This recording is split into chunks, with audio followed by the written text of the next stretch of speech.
Hello, my name is Mary Ward. I'm a DNP student with Frontier Nursing University. Today I want to be talking to you about power and influence in leadership. What is power and where does it come from? Merriam-Webster defines power as the possession of control, authority, or influence over others, or the ability to act or produce an effect. Simply stated, power is the ability to influence. People have power when they have the ability to affect others' beliefs, attitudes, or courses of actions. Judges, coaches, teachers, and doctors are examples of people with power, and these people also can influence. Please notice as you watch this video, you will see clips of people who have been in positions of power. Some of these people use their power for good, some people use their power for evil or bad, some people may even be fictional. But all these people have in common, they were in leadership roles and they used powers to influence others. Nurse practitioners are also in a position of power. As APRNs, we influence our patients and team members on a daily basis. Power can be positional or personal sources.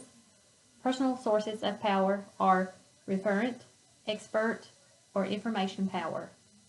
The following video is an example of a personal source of power. I can teach you how to bewitch the mind and ensnare the senses.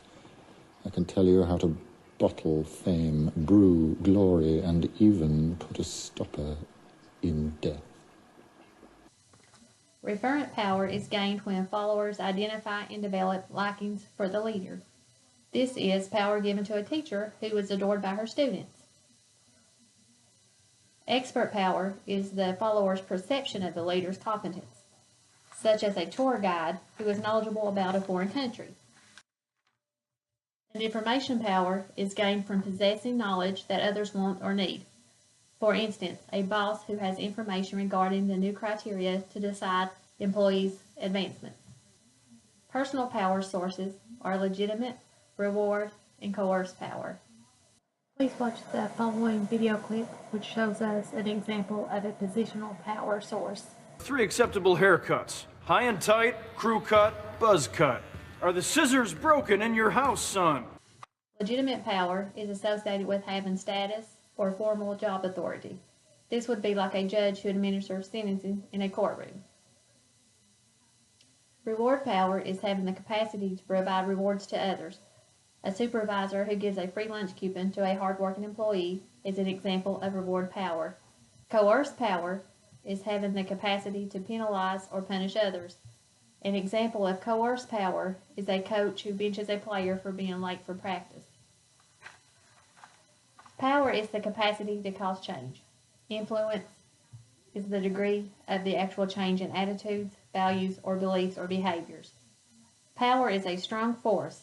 It is our duty to ensure we are using power in a positive way. History is full of leaders who use power for personal gain or to force their will on others. Adolf Hitler, Joseph Stalin, and bin Laden are a few examples of such leaders. The result of negative use of power is the loss of respect for the leader. The following is a video clip of how the use of power can lead to negative influence. The result is tragic.